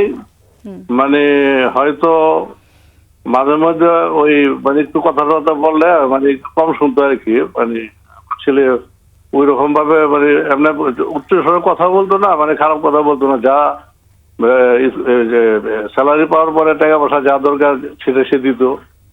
হ্যাঁ, মানে এই ধরনের কিছু করতো না। কিন্তু মেয়েটা কেন যে এরকম হইলো বুঝতে পারলাম না। এখন সে আফসোস করে, অবরঞ্চ এখন সে বলতেছে যে আমার ভুল করছি, আমার ভুল হয়ে গেছে, আমাদের সাথে বাস সব চাইছিল। কিন্তু এই ধরনের ভুল করার পরে মনে করেন যে একবার গেছে, দুইবার আমরা মানিয়ে নিয়েছি, তিনবারের মাথায় আমরা ম্যাডামটা আদি করতে যাচ্ছি না যে না, এটা যদি আমার ছেলেটা নিয়ে ভবিষ্যৎ তারা আমরা না থাকলে হয়তো তার মানে সমস্যা হইতে পারে আর কি। আপনার কি একটাই ছেলে নাকি আরো সন্তান আছে?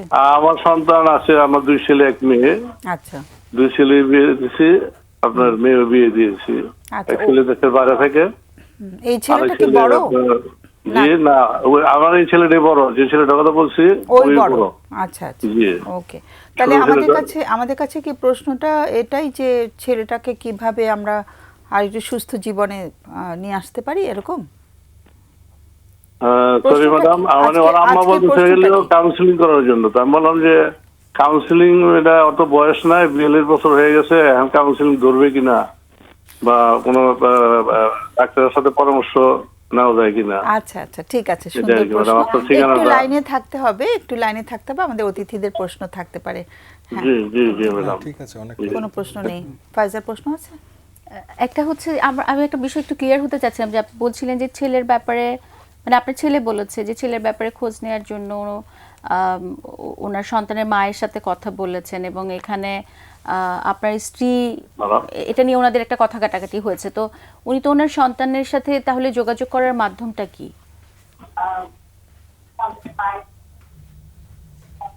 হ্যালো, জি জি আমি লাইনে আছি। জি, ওই যে প্রশ্ন করেছে একটু, মানে আপনার ছেলে যে তার সন্তানের সাথে যোগাযোগ করবে বা তার কোনো একটা কিছু প্রয়োজন হলে সেই বিষয়গুলো যে জানবে, সেই যোগাযোগের মাধ্যমটা কি? জি একটু একটু টেলিভিশনের সাউন্ডটা, টেলিভিশনের ভলিউমটা শূন্য করে দিতে হবে। জি জি ম্যাম। জি, আমি জানতে চাচ্ছিলাম যে আপনার ছেলে তার সন্তানের সাথে যখন যোগাযোগ করবে, ও যেহেতু এখনো খুবই ছোট শিশু, তার সাথে যোগাযোগ করার মাধ্যমটা কি? যোগাযোগ ওই যে আমার ছেলে মাঝে মাঝে ওই যে আপনার স্কুলের টাকা বসার জন্য টেলিফোন করে আব্বার সাথে কথা বলতে চায়, মানে তারা বাপ ছেলে কথা বলতে চায় আর কি। ওই ফাঁকে হয়তো তার মা আবার চান্স নিয়ে নিতে চেয়েছে আর কি। মানে এটা আপনাদের ধারণা, কারণ উনি তো জি। ওনার ওই হাজবেন্ডের সংসারেই আছেন বা ওখানে ওনার সন্তান ওই আছে। হাজবেন্ড ম্যাডাম এখন আর নাই। সেও ওইখান থেকে ছেলে মেয়েটা হয়ে যাওয়ার পরে তার চরিত্র দিক দিয়ে বা তার কথাবার্তা শোনার বিদায় সেও তাকে হয়তো ডিভোর্স দিয়ে চলে গেছে আর কি। মানে এগুলো ধারণা আপনাদের? না না, চরিত্রটা খুবই মানে চরিত্র চারিত্রিক দিক সেটা দিয়ে বলিনি, খুবই ওই খারাপ হয়েছে। হাজবেন্ডের সাথে যে উনি নেই, উনি যে ওনার প্রথম স্বামীর সাথে যে সন্তান এবং পরের স্বামীর সাথে যে সন্তান, এদেরকে নিয়ে একা আছেন অথবা উনি চেষ্টা করছেন, এগুলো আপনি বলছেন হয়তো, তার মানে এটা আপনারা ধারণা করছেন? আমি ওটা জানতে চাচ্ছি, জি জি ম্যাম। আপনারা ধারণা করছেন। আর একটা জি, বিষয় বুঝে নাই হলো, প্রশ্নটা। আচ্ছা, এখন যে মেয়েটির হাজবেন্ড যে বিয়ে করেছে, মেয়েটি আরেকটা, ওই না মেয়েটির না না, বিয়ে দিই আমরা বিয়ে দিই নাই। না না না, ওই ওর জি। স্ত্রী, ওর প্রাক্তন স্ত্রী যে ওর আরেকটা হাজবেন্ড এখন আমি শুনতে পাই যে ভাই একদিন আমি আমার সাথে কথা হয়েছে, সে নাকি মালয়েশিয়া চলে গেছে। ও যাকে তারপর পরে তার- বিয়ে করেছিল। হ্যাঁ হ্যাঁ, পরে বিয়ে করার পরে একটা মেয়ে হয়ে যাওয়ার পরে মালয়েশিয়া চলে গেছে ওই ছেলেটা। তার সাথে আর মেয়েটার ছেলের না, বউয়ের আর এখন আর সম্পর্ক নাই। তাদের আমার নাতিটা আসছিল, এবার ঈদে আপনার জিজ্ঞাসা করলাম, বললো যে ওই ভদ্রলোক আর আসেনি। 10 বছর পড়ছে তো, 9 বছর গিয়া বললো যে ভদ্রলোক আর আসেনি না দাদা ভাই। হুম। তো উনি ওই একটা মেয়ের 1 বছর হয়েছে, তা এখন তার সাথে আর নাকি যোগাযোগ নাই। ওই ছেলেটা নাকি বলছিল বাপ মার সাথে যাওয়ার জন্য, সংসার করার জন্য। সে তার অভ্যাস খারাপ, সে তার মায়ের সাথে থাকতে চায় এবং মার সাথে সব করে এই সংসারটা তার মার সাথে মানে থেকে খারাপ হয়ে থাকে আর কি। তো এই আর কি তার নেচারটা এই ধরনের, সে তার আচ্ছা, মায়ের আপনাদের কি মনে হয় যে আপনার ছেলে এখনো ওকে ভালোবাসে?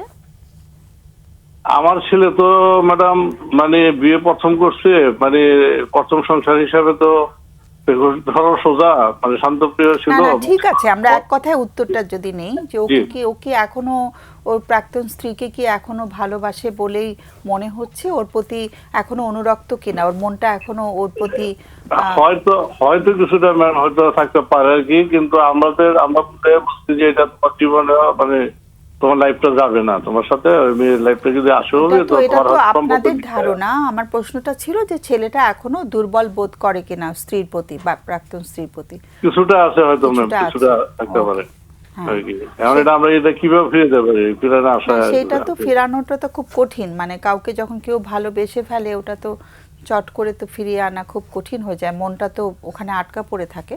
আমরা আলোচনা করছি, অনেক অনেক ধন্যবাদ ফোন করার Yes, জন্য। thank you. আমরা আলোচনা করছি, আমাদের আলোচনাটা শুনলে ভালো হয়। ওকে, কাকে আগে বলবো মাকসুদ? আপনি যে শেষ যে প্রশ্ন করেছেন, আসলে এখানে অনেক কিছু যুক্ত আছে। কারণ তাই। উনি তো বলেছেন যে ওনার প্রাক্তন স্ত্রী হলো, তার প্রতি একটা ভালোবাসার ইয়ে রয়েছে, এবং ওনাদের আরেকটা কঠিন বিষয় হচ্ছে সন্তানের জন্য ওনাদের কমিউনিকেশনটা কিন্তু রাখতে হবে। বাবা হিসেবে উনি তো ফাদার রোল তার নষ্ট হয়ে যায়নি, বাই বর্ন উনি কিন্তু ওনার সন্তানের বাবা। ফলে এই জিনিসটাকে কানেক্ট করতে গেলে ওনার ওয়াইফের সাথে কিন্তু যোগাযোগ হবে। প্রথম কথা হলো যে এখানে আসলে সন্তানের যে বলেছেন মানে সহজ সরল যেটাই হোক না, ভালোবাসা তো একটা ভিন্ন বিষয়। একদম। মানে ওনাকে ওনার ছেলেকে, মানে ভদ্রলোক যিনি ফোন করেছেন, ওনার ছেলে তো আজকে এখানে উপস্থিত নাই, ওনারও হয়তো বা অনেক ধরনের ওপিনিয়ন, অনেক ধরনের ফিলিংস, অনেক কিছু রয়েছে। তো আমরা একটা জিনিসকে বলি যে এটাকে আমাদের ভাষায় বলে যে হিল হওয়া আর কি। মানে এই যে তার একটা বিচ্ছেদ, এটা তার জীবনের একটা বড় কষ্ট মানে হতে পারে। হিল হওয়া মানে ভিতরে ক্ষতটাকে মানে সারিয়ে তোলা, সারানো আর কি। সারানো। সেই সারানোটা যদি না হয়ে থাকে, মানে সেটার জন্য আসলে ছেলেকেই সিদ্ধান্ত নিতে হবে দিন শেষে গিয়ে। ফলে সময়টা যদি আরও যায়, বিয়েটা আসলে ওই যে ওনারা বলছে, আবার যদি ওনার মনের বিরুদ্ধে আবার বিয়ে শাদীর কথা চিন্তা করা হয়, আর ওনার যদি এই জিনিসটা যদি পুরোপুরি ক্ষতটা না সেরে যায়, তাহলে কিন্তু আবারও কোনো একটা সমস্যা হতে পারে। সেটাই। তো আমরা যেটা বলি যে অ্যাজ এন প্রাপ্তবয়স্ক হিসাবে ওনার এই জায়গাটা ম্যানেজ করার দায়িত্বটা ওনার উপর ছেড়ে দেওয়া। মানে আমি জাজমেন্ট করছি না, যতটুকু মনে হয়েছে যে ওনারা আসলে ছেলেকে নিয়ে যতটা না চিন্তিত, ছেলে হয়তোবা তার কষ্ট দুঃখ নিয়ে হয়তোবা আরেকটা জগতের মধ্যে সে আছে, আবার তার একটু আনহেলদি লাইফস্টাইল রয়েছে, স্বাস্থ্যকর জীবন যাপন করছে না কিন্তু। ফলে এই জায়গাটা আসলে যেমন উনি বলছিল যে বয়স 40 হয়ে গেছে, কাউন্সিলিং কাজ করবে কিনা, তো আমাদের একটু ভিন্নতা রয়েছে। যে উনি যেভাবে আসলে বাবা হিসেবে চিন্তিত থাকবে, মা হিসেবে চিন্তিত থাকবে, খুবই স্বাভাবিক বিষয়। কিন্তু দিন শেষে তো আমার 40 ইয়ার্সের একটা ছেলেকে তাকে দিন শেষে সিদ্ধান্ত নিতে হবে। তো অনেক সময় ওনার পার্সোনালিটি অনুযায়ী যদি সিদ্ধান্তহীনতায় ভুগতে থাকে, তাহলে সেইখানে একজন প্রফেশনাল কিন্তু ওনাকে হেল্প করবে ওনার সিদ্ধান্তগুলো নেওয়ার জন্য। এবং এই ইস্যুটা নিয়ে ওনার মনের ভিতরের যে বিষয়গুলো রয়েছে, বাবা যেভাবে বলছে, ছেলেও কিন্তু সেটা ওখানে গিয়ে শেয়ার করতে পারে। ফলে ওনার সেই ভালনারেবিলিটিটাকে হিল করার জন্য প্রফেশনাল হেল্পটা আসলে আমার কাছে মনে হয় যে জরুরি। কারণ তারও বাংলাটা বলো, তার যে মানে মনোকষ্ট বা দুঃখ বেদনা রয়েছে আর কি, এটা নিয়ে উনি যে সাফার করছে, অথবা উনি যে বিপর্যস্ত অবস্থায় তৈরি হয়েছে, কারণ এটা সেটেল ডাউন দরকার। কারণ আমরা একটা দায়িত্ব থেকে উনি কোনো না কোনোভাবে দূরে সরে এসছে, আবার একটা দায়িত্বই কিন্তু নিতে হবে, কারণ একটা বিয়ে মানে তো একটা রেসপন্সিবিলিটি। উনি জীবনযাপন কিছু করছে না কিন্তু এখন, ফলে আরেকজন যিনি ওনার লাইফে আসবে উনিও হয়তো বা কিছু জিনিস চাইতে পারে। আরেকটা যেটা বিষয় রয়েছে, আপনি প্রশ্ন করেছিলেন, এগুলো হয়তো বা ছেলে অনেক সুন্দর আনসার করতে পারবে, যে ওনার ওয়াইফের কোনো অভিযোগ ছিল কিনা, যদি থেকে থাকে এবং উনি যদি সেই বিষয়গুলো আসলে জেনুইনলি সমস্যা হয়ে থাকে, এগুলো কাটিয়ে ওঠার জন্য প্রয়োজনীয় ব্যবস্থা না নেন, তাহলে নেক্সট লাইফ পার্টনার যিনি আসবে উনিও হয়তো বা সেম ইস্যুগুলোকে তুলতে পারে, আমরা জানি না। ফলে এইটা আসলে কাউকে দোষারোপের জন্য না, কারণ জীবনের এই ধরনের সিদ্ধান্তগুলো অনেক ক্রুশিয়াল হয় এবং আমাদের এক একটা সময় এই সিদ্ধান্তগুলো আমাদের জীবনে অনেক চেঞ্জও কিন্তু আনে। পজিটিভ হলে তো পজিটিভ, কারণ আবার নেগেটিভ হলে ওনার জন্য কষ্ট হবে। আরেকটা হচ্ছে যে ওনার বাচ্চা যেহেতু সন্তান আছে, সন্তানের কিন্তু ভরণ পোষণ সব কিছু উনি কানেকশন করছে, বাবা হিসেবে কিন্তু রেসপন্সিবল। ফলে আমরা আরেক জায়গায় যদি ওনাকে ফোর্স করে বিয়ে দেই, তাহলে এই বাচ্চাটার জীবনও কিন্তু একটা বিপর্যয় আসবে, কারণ চিলড্রেন তো আসলে কোনো দোষ করেনি, কথার কথা।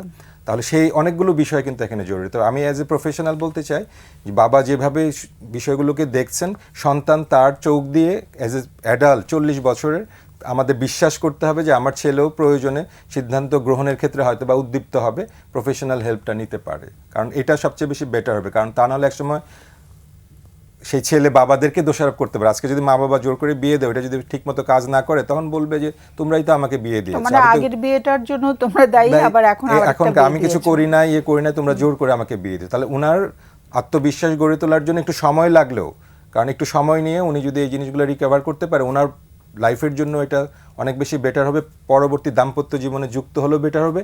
আর ওনার একজন সন্তান আছে, যার কোনো দায় নাই এখানে, সেও কিন্তু উপকৃত হবে। একদম। সেই ছেলেটা তো থাকেও না, মার কাছে থাকে, সেখানে মার আবার পরবর্তী স্বামী যে ছিল সেও চলে গেছে, ওই বাচ্চাটার কিন্তু কোনো অভিভাবকও ঠিক মতো হয়নি, তাই না? বাচ্চাটাও কষ্ট পাচ্ছে। ফায়জা, এখানে একটা বিষয় যেটা উনি বলছিলেন, যে আমরা কিন্তু শুনছিলাম 42 বছর একজন বয়স্ক ব্যক্তির তার জীবনের সমস্যা নিয়ে তার বাবা মা কিভাবে বিষয়টাকে দেখছেন। তো এই জায়গাটা আমার কাছে খুব লাগলো, যে যখন মানে উনি বলছিলেন যে ওনার সন্তান বলেছে, ওনার ছেলে খুব স্পষ্ট করে বলেছে যে ওর কিছু একটা কিনতে হবে, সেটার জন্য কথা বলছিল তার সন্তানের মায়ের সাথে, সেটা নিয়ে আবার তার মায়ের সাথে দ্বন্দ্ব, যেটা বলছিলেন যে ওনার ছেলের সাথে তার ওয়াইফের আর কি মায়ের সাথে সম্পর্কটা বেশ খারাপ, ওনার সাথে খুব একটা হচ্ছে না। আরেকটা বিষয়, ছেলের সাথে তার মায়ের সম্পর্কটা খারাপ, মানে ওনার স্ত্রীর সাথে ওনার ছেলের সম্পর্কটা ভালো যাচ্ছে না, বেশ ঝগড়া লাগছে, রেগে যাচ্ছে। এটা একটা জায়গায় যে 42 বছর বয়স্ক একজন মানুষ তো প্রাপ্তবয়স্ক, তার জীবনে সে তার সন্তানের সাথে কখন যোগাযোগ করবে বা প্রাক্তন হতে পারে, তার সাথে কথা বলার যে জায়গাটা, সেটার তো সিদ্ধান্ত সম্পূর্ণ সে নেবেন। একদম। সেই জায়গাটাতেও যখন প্রত্যেকটা জায়গায় বাবা মারা এভাবে করে, যে একটা প্রাপ্তবয়স্ক হয়ে গেলে তার বিকাশের, যেটা আমরা বলি যে যত বড় হতে থাকবে তাকে ওই সুযোগ এবং স্থানটা করে দিতে হবে, যেন তার নিজস্ব চিন্তা শক্তি এবং তার নিজস্ব একটা কোপিং মেকানিজম, যে কোনো খুব স্ট্রেসফুল, খুবই চাপ হচ্ছে এরকম একটা সিচুয়েশনে যেন সে ওটা ম্যানেজ করবে, তার ভেতরে যে রিসোর্সগুলো আছে বা তার যে ক্যাপাসিটি আছে সেটা, কিন্তু সেখানে যদি সবসময় কেউ একজন এসে সমাধান করে দেয়, সেখানে কিন্তু আমার কাছে একটা মনে হয়েছে যে ওনার ভেতরে কি কোনো একটা নেতিবাচক একটা কোপিং মেকানিজম এসেছে কিনা। কারণ ওনার যখন সম্পর্কে টানাপোড়েন চলছিল তখনও উনি একটা জায়গায় জব করতেন বা বেশ দায়িত্বপূর্ণ একটা জায়গায় ছিলেন, সেখান থেকে এখন একেবারেই উনি কিন্তু ঘরে বসে বাসায় আছেন, গেছেন। ঘরে বসে গেছেন। তাহলে এখানে কি হলো, তার সক্ষমতা কমে এসেছে বা ওখান থেকে নিজেকে উনি উজ্জ্ব করেছেন, সরিয়ে নিয়ে এসেছেন। এটা অনেক বড় একটা, আসলে আমি বলবো একটা উপসর্গ, যেটা নিয়ে ভাবতে হবে। রাদার ওনারা হয়তো ভাবছেন যে তার আরেকটা বিয়ে দিব কিনা বা আরেকটা কি হবে বা ওনার সাথে যোগাযোগ আছে কিনা, বরঞ্চ এই মানুষটাকে, এই বয়সী একটা মানুষের যেরকম তার কর্মক্ষমতা অনুযায়ী তাকে আরো বেশি এনগেজ করাটার চিন্তা করাটা জরুরি। উনি ওনার মতো করে ভাববেন, ওনার জীবনটাকে উনি যদি ওই মানুষটার সাথে থাকতে চান, ওনার সাথে কথা বলবে, যোগাযোগ করবে, সেখানে যদি অনেক বেশি বাধা আসে, বাধার ক্ষেত্রে কি করে, বাধাটা যখন দেখে যেটা আমার জন্য সমস্যা, তখন মানুষ কোনো না কোনোভাবে যোগাযোগটা স্থাপন করে এবং ওই যোগাযোগে কিছু অসুবিধা হতে পারে।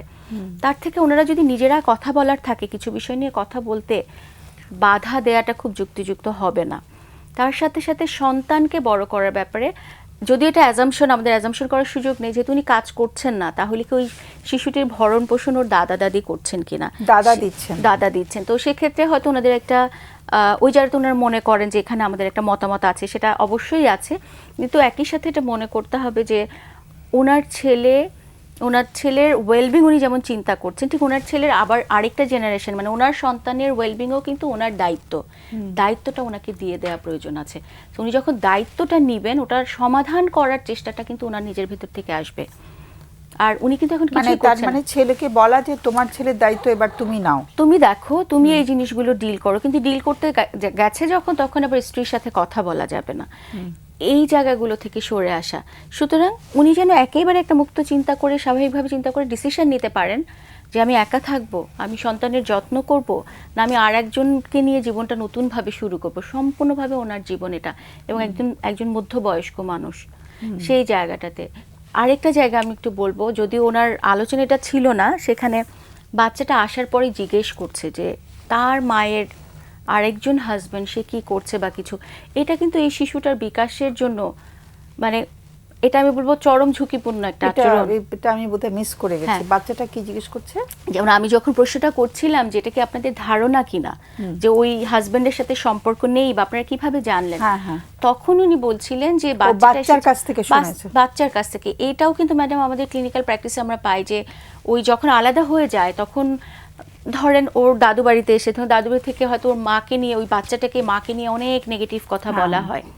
আবার ওই যখন নানা বাড়িতে যাচ্ছেন তখন বাবাকে নিয়ে বলা হচ্ছে। তো এত ছোট একটা শিশু, তার যে মস্তিষ্কের যে বিকাশ হচ্ছে, তার যে চিন্তা, সে জগৎটাকে যেভাবে দেখবে, সেখানে তার সব থেকে কাছে, সব থেকে প্রিয় দুজন মানুষের প্রতি এত নেতিবাচক কথা, এত ঘৃণা, এটা প্রসেস করার, মানে এটাকে ম্যানেজ করার ক্যাপাসিটি এতটুকু শিশুর নেই। তো সেক্ষেত্রে ও যে বেড়ে উঠবে, ওকে ভালোবাসলে ভালোবাসাটাই আপনারা প্রকাশ করবেন, এবং যে কোনো ক্ষেত্রে জানানো যে আমরা তোমার জন্য আছি, মায়ের ওখানেও যদি কোনো অসুবিধা হয় আমাদেরকে জানিও। তার বাইরে মায়ের ওই হাজবেন্ডকে নিয়ে প্রশ্ন করাটা, এটা খুবই অসঙ্গতিপূর্ণ একটা আচরণ, এবং এই বাচ্চাটার জন্য ভালো হবে না। একদমই, কারণ বাচ্চাটা যখন বলেছে যে মালয়েশিয়া গেছে আর কোনো খবর নাই, আসেনি, মালয়েশিয়া বললো না, বলেছে, হ্যাঁ কোথায় মালয়েশিয়ার জানো? কথা বলেছে। তো সেটাতে কিন্তু বাচ্চাও বলতে গিয়ে কিন্তু বাচ্চারও ভিতরে কষ্ট হচ্ছে। এবং ওরা কি এরকম আমাদের ক্লিনিক্যাল প্র্যাকটিসে পাই, অনেক সময় আছে যে ওখানে যে ঠিকই মার সম্পর্কে নেগেটিভ বলছে, আবার এখানে যে বাবা, মানে ওরা ওই একটা অ্যাডজাস্টমেন্ট শিখে যায় যে ওই পিপল প্লিজিং একটা জায়গা থেকে, যে ওদেরকে আমি খুশি করি, তাহলে তো নয়তো ও যদি ওর মাকে নিয়ে একটা কিছু বলে, ওর বাবাই কিন্তু ওখানে কিছু করতে পারছে না, যে আমি আমার সন্তানের স্ত্রীর সাথে কথা বলছি, তো তখন দেখা যাবে যে ওর উপর একটা চাপ আসবে। তো কিছু কিছু জিনিস আছে, যে ব্যক্তির সমস্যা তাকে বলা যে আমি বাবা মা হিসেবে আমরা আছি, তোমাকে সহযোগিতা করতে চাই, তুমি চিকিৎসার জন্য যাও, কিন্তু মতামতটা খুব বেশি চাপিয়ে দিলে আরেকজন মানুষ স্বাধীনভাবে তার জীবনের ডিসিশনটা নিতে পারে না, এবং তার কিন্তু আসলেই তার যে হিলিং বলি বা গ্রো করা বা তার যে কষ্টের জায়গাটা আছে, এটা খুব স্পষ্ট যে সে এমনিতেই তো বাচ্চাটা ডিস্টার্ব, তার উপরে আবার প্রশ্নগুলো করলে ও আরো এই প্রশ্নগুলো করে, এবং একই সাথে ওর বাবাও তো একটা অস্বস্তিতে পড়ে, বা ওর বাবার ক্ষেত্রে যেটা চিন্তা করছে যে কারো কাছে নিয়ে ঠিক করা যায় কিনা। কারো কাছে অবশ্যই নিতে হবে প্রফেশনাল সাপোর্টের ক্ষেত্রে। বাবারই যেতে হবে, সে নিজেই যেন জি। ফোন করে যায় এখানে। হ্যাঁ। ওর এখন যে বাবা আমাদেরকে যে মানে বাবা আমাদেরকে যে ফোন করেছেন, এটা তার ছেলের দায়িত্ব কাউকে যোগাযোগ করা। বা ওই যে নিয়ে যাওয়াটা, যেমন 10 বছরের শিশুকে নিয়ে যাওয়া, হ্যাঁ। 6 বছরের শিশুকে নিয়ে যাওয়া, আর উনি 42 এখনো বছরের বলছেন যে আমি ছেলেকে নিয়ে নিয়ে আসতে যাবো। চাই। হ্যাঁ, 42 বছরের ছেলেকে নিয়ে যাওয়া ব্যাপারটা তো এক না। ওনার সামনে person will have to take the একদম, ইনিশিয়েটিভ। এবং ওনার সামনে অপশনটা দেওয়া যেতে পারে যে এই জায়গায় এটা হতে পারে। হ্যাঁ, তো তুমি ইউ টেক দ্য ইনিশিয়েটিভ আর কি। একদম। হ্যাঁ। জি। তো আমাদের সময় কি শেষ? হ্যাঁ, সময় একদম শেষ। তোমাদের দুজনকে অনেক অনেক ধন্যবাদ। আগামীতে আবার দেখা হবে আশা করছি। আর সুপ্রিয় দর্শক, আমাদের শেষ করতে হচ্ছে আজকের অনুষ্ঠান, সময় একদম শেষ। আর আগামী অনুষ্ঠানের বিষয়বস্তু হচ্ছে যে সাইকোথেরাপি যখন যারা নিতে আসে, মানসিক স্বাস্থ্য কাউন্সিলর বা সাইকোথেরাপিস্টের কাছে মানুষ যখন যায়, মানে আমরা দুটো শব্দই মানে ইন্টারচেঞ্জেবলি ইউজ করি, মানসিক কাউন্সিলরও বলি, সাইকোথেরাপিস্টও বলি, আসলে দুটোই বলবো কিনা সেটা একটা প্রশ্ন। তো এই জন্য আগামী অনুষ্ঠানের বিষয়বস্তুটা ঠিক করা হয়েছে কাউন্সিলর, মানসিক স্বাস্থ্য কাউন্সিলর অথবা সাইকোথেরাপিস্টের কাছে মানুষ যখন যায়, তখন তারা কি ধরনের প্রত্যাশা নিয়ে যায়। আমাদের অনেক রকম প্রত্যাশা থাকে, যেটা আসলে সাইকোথেরাপিস্টরা সেই প্রত্যাশা পূরণ করেন না, তারা ভিন্ন কাজ করেন। তো আমাদের এই বিষয়গুলো আরেকটু মানুষের কাছে তুলে ধরা, এবং আসলে সাইকোথেরাপিস্টরা আসলে কি করেন এবং তাদের মানুষের প্রত্যাশা কি আসলে পূরণ হচ্ছে কিনা, বা পূরণ হওয়ার পেছনে যদি না হয় তার পেছনে কি কারণ, সেগুলো নিয়ে আগামীতে আমরা ভালো করে পুঙ্খানুপুঙ্খভাবে আলোচনা করতে চাইছি। সে পর্যন্ত সবাইকে অনেক অনেক ধন্যবাদ এবং শুভকামনা জানিয়ে শেষ করছি। শুভরাত্রি।